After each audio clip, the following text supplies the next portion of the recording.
Fala rapaziada, estamos de volta aqui para mais um vídeo no meu canal. Pós-jogo e vitória do Flusão. Vamos, caralho! No jogo onde o Fábio completou 1.390 jogos e se tornou o jogador com mais partidas na história do futebol. Ele, o paredão, o Fábio, o monstro de goleiro, o monstro. O Fluminense pegou a América de Cali e ganhou de 2-0, se classificou, né? Mas coisas precisam ser pontuadas desta classificação. Primeiro que, assim como havia dito, eu já assisti 4 jogos do América. Na verdade, assisti 6 jogos do América. Né? Assisti os 2 contra o Corinthians, assisti os 2 contra o Bahia e assisti os 2 da pré-sul-americana. Quando eles eliminaram o... Acho que foi o Júnior Barranquilla, se eu não me engano. Era um time já com quinteiro fraco. E agora sim o Quinteiro, né? Pra quem não conhece, o Juan Pablo Quinteiro jogou no River Plate. Porra, é um jogador assim, de um talento absurdo. Só que o problema dele, né? É a balança, né? A balancinha, problema dele, pô. E é um cara assim que é um jogador que faz diferença, porque tecnicamente ele joga muito. Fez diferença no time do Racing ano passado, foi campeão da Sul-Americana. Fez diferença no time do River Plate, foi campeão da Libertadores e tava fazendo diferença nesse time do América de Cali. É um jogador tecnicamente refinado. Mas como eu havia falado, pô, o time do América de Cali é muito fraco. Muito fraco. Muito fraco. Muito fraquinho, fraquinho. É do nível desse time aí da Sul-Americana, pô. Os times são muito fraco mesmo. E a gente não tem nada a ver com isso. A gente é o bicho papão da Sul-Americana. Eu venho falando isso, pontuando o ano todo. Você olha pro time do Fluminense no papel, não é um time nada demais, pô. Só que você vê o Fluminense jogando, é cada um se doando nos 220. E o Fluminense é muito jogador que é subvalorizado. Que é daqueles jogadores que ninguém fala e os caras jogam pra caralho. Samuel Xavier é um, o Martinelli é um, o Hércules é um, o próprio Canobi, o Serna é um, pô. São dois jogadores que assim que, porra, entregam muito, né? Mas falta um craque nesse time do Fluminense, falta um jogador desequilibrante, né? E primeiro ponto é isso, pô, que falta um jogador para desequilibrar no Fluminense.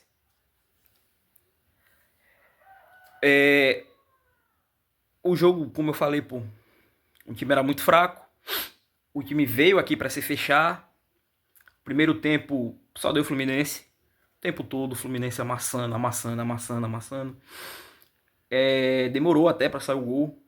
Já era para sair gol logo no começo do jogo. Demorou um lançamento de Hércules. Uma linda bola para Kevin Serna. Ele Serna. Sarra pra lá e pra cá. Uma jogada que já tava. Foi umas 2, 3 jogadas, tava cantado o gol ali pro lateral, o Candedio. É muito fraco e o outro zagueiro, o Tobara. É muito fraco também. Muito fraco. Que muito fraco. E aí nasce o primeiro gol do Fluminense. E a partir daí o Fluminense começa a cochilar na partida. É um time fraco. É um jogo fraco. É um jogo que já estava decidido. O Fluminense começa a se poupar. E outro ponto precisa ser pontuado. O Fluminense está se poupando durante os jogos. Ele faz um gol, caga pro jogo o jogo inteiro, se fecha para não tomar gol e começa a cagar pro jogo. Tá ali, o tempo tá rolando e o Fluminense tá nem aí pro jogo. Nem aí. Nem aí. Primeiro tempo muito fraco do René. Quase que não teve jogado pelo lado esquerdo. Só com o Serna, né? É um primeiro tempo muito fraco do Everaldo. Muito fraco. É um jogador fraco. Pô, tá tendo uma fase aí, tô torcendo pelo cara, mas ele é fraco. E principalmente, o primeiro tempo muito fraco do Lima. Acho que tá na hora já do Renato começar a barrar esse jogador, né? Você vê o problema. Um dos problemas do Fluminense é uma falta de um camisa 10. Você vê o problema, identificou o problema. Opa, vamos solucionar o problema. Você vai no mercado no começo do ano, você traz o Rubem Lescano, que é uma jovem promessa do futebol paraguaio, inclusive joga na seleção paraguaia e não joga no Fluminense, né? Você traz o... E agora trouxe o Lúcio Acosta, que é outra aposta aí do Fluminense. É um argentino, jogador sul-americano, bom de bola, entendeu? Só que o cara não joga, irmão. O cara não joga.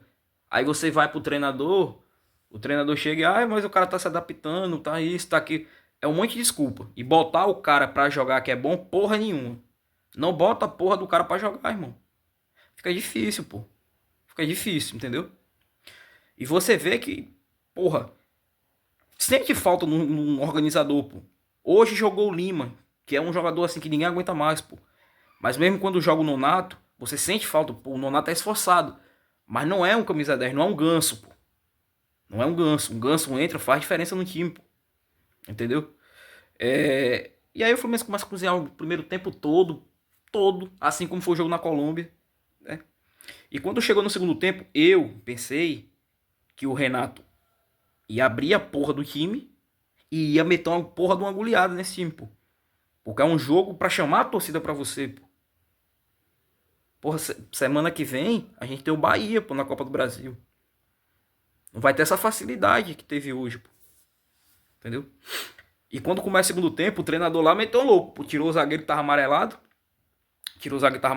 Né? Meteu o Ranlo Kumi, que jogou no Fluminense ano passado. Nem jogou.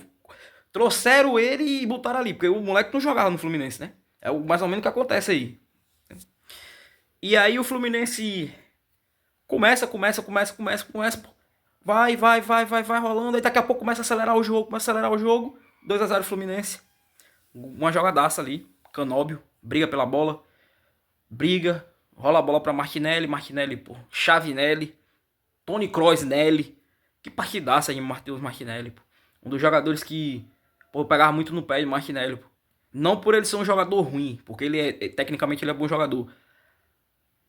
Mas ele era um Alessi jogando no Fluminense. E aí você tem um moleque que tá desde 2020 no Fluminense, vai fazer a sexta temporada dele, se eu não me engano. Sexta temporada, sexta. 21, 22, 23, 24, 25. Sexta temporada.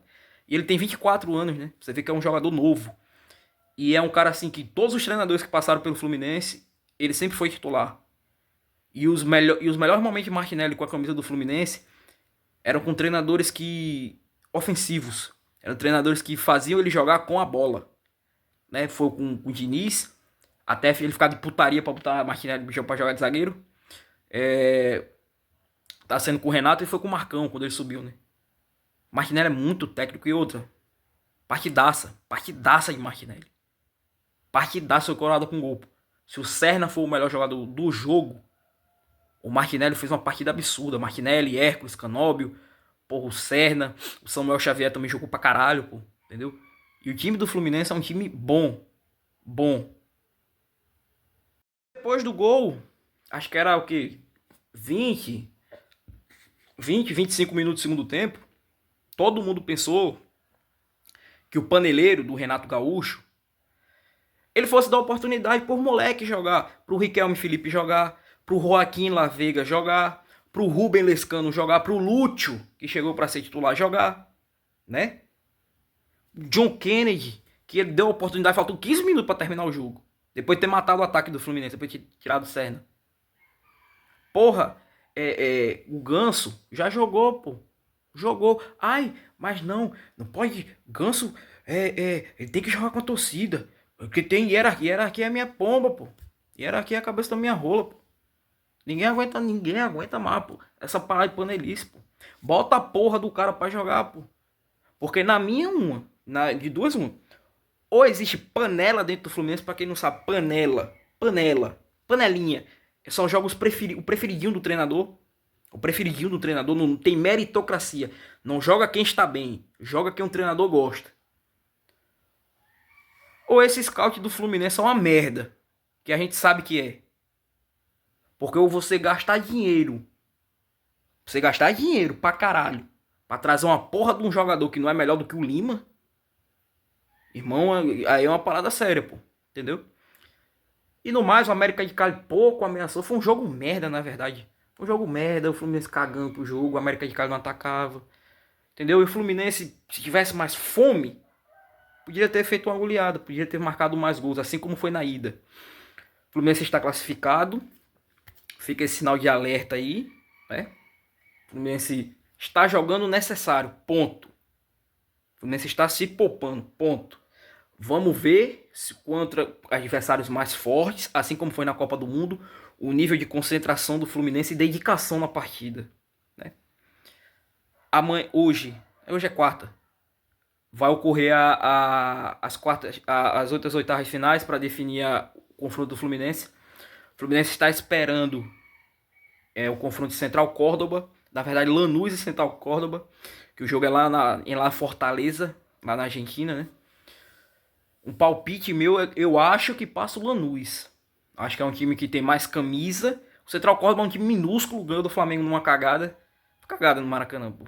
Chegou lá na Argentina, pô. Tava com o jogo na mão, podia ter ganho, podia ter eliminado o Flamengo, né? Esse é o prêmio do Central Córdoba. De não ter perdido o Flamengo na fase de grupo, caiu pra pré. É um time fraco. O Lanús também é um time fraco, eu assisto campeonato argentino. Né? Mas é um time que tem cancha. É um time que tem hincha. É um time que tem torcida e tem casa. Né? Vamos ver. Vamos esperar. Eu estou esperando o Lanús. É um time melhor. Pior do que o América de Cali um pouquinho. Mas é um time que jogar nos domínios dele é foda. Se eu fosse preferir, eu preferia o Central Córdoba. Entendeu? Vamos ver. O Fluminense é o bicho papão na Sul-Americana. Eu acho o Fluminense o grande favorito a ser campeão. Entendeu? Mas é isso aí. Jogo tranquilo, jogo fácil. Sem susto. Por quem dera todo jogo fosse assim, né, do Fluminense. Deixa o like se você gostou, compartilha o vídeo. E é nóis. Tamo junto.